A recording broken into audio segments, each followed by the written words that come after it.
Hey YouTubers, it's Luxe here. I just wanted to draw your attention to the United States DOJ website and this very helpful page, which basically gives you an overview on how the Department of Justice deals with the conduct of law enforcement agencies. It's a good basic page for you to use as you begin to reference manners in which certain types of misconduct on the part of law enforcement can be dealt with in a legal manner. And there's actually a few ways that these types of things are handled. First and foremost, I would say that anytime you see an individual acting under color of law, whether he's in a uniform or perhaps it's an off-duty officer who's waving his badge around doing something inappropriate, anytime you see anybody acting under color of law, whether the person is being abusive to you, whether you see something going down that doesn't sit right with you, you're a citizen, you're a taxpayer, and that officer is charged with the duty of protecting and serving you. And not just in terms of your immediate needs, but in terms of your constitutional needs as well. Okay? A police officer should never, ever make you feel humiliated or violated. All right? Now, take into consideration that if you're in an area where crime is prevalent and you are behaving in a strange manner, a law enforcement officer may have the right to stop you and talk to you, and based on what he sees, he can do quite a lot of things. And by he, I mean he or she. There used to be a Fourth Amendment protection with respect to your vehicle. However, in the 90s that was changed because it became a regulatory search.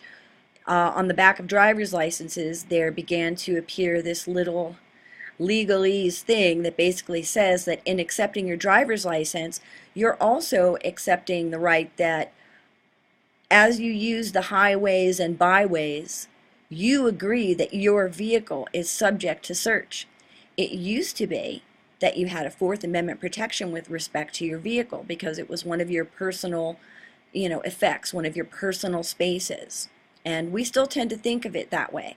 And a law enforcement officer would say something to the effect of, "Ma'am, do you mind if I search your vehicle?" And most people with nothing to hide would say, "Sure, go right ahead." Or if you're in a hurry and you've got to get to work, you might say something like, "I'm going to have to go with no on that."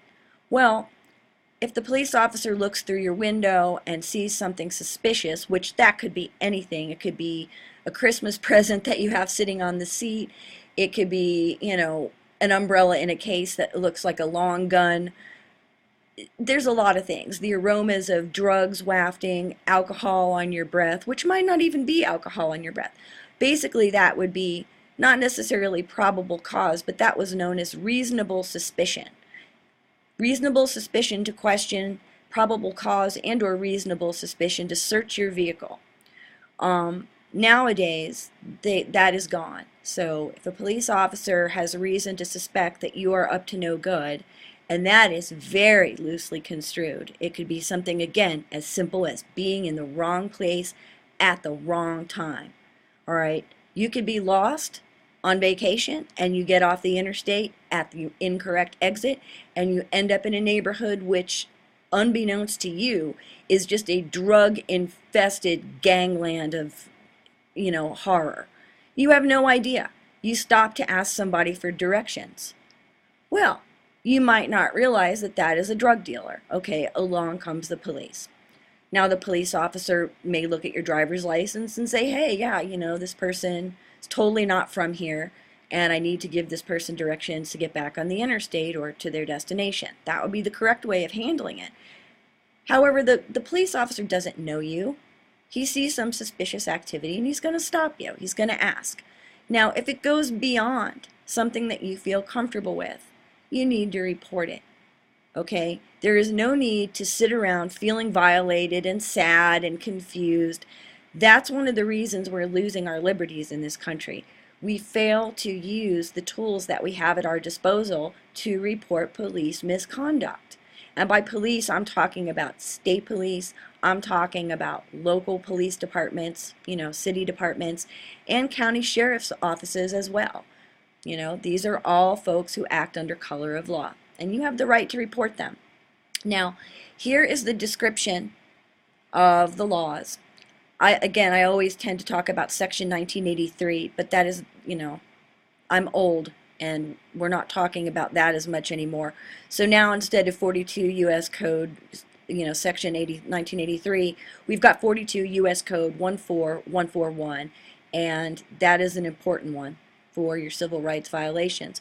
Furthermore, the Omnibus Crime Control and Safe Streets Act, that's something that deals with the funding, if I'm not mistaken, on different departments. It's very important. If a department has repeated violations which are investigated by the Department of Justice and found to be not within the realms of acceptable conduct, they can yank the funding. Nobody wants the funding for their local police department yanked, but at the same time, you have a duty to keep these guys honest. And this is a really good website to do that. So anyway, that's enough said on that.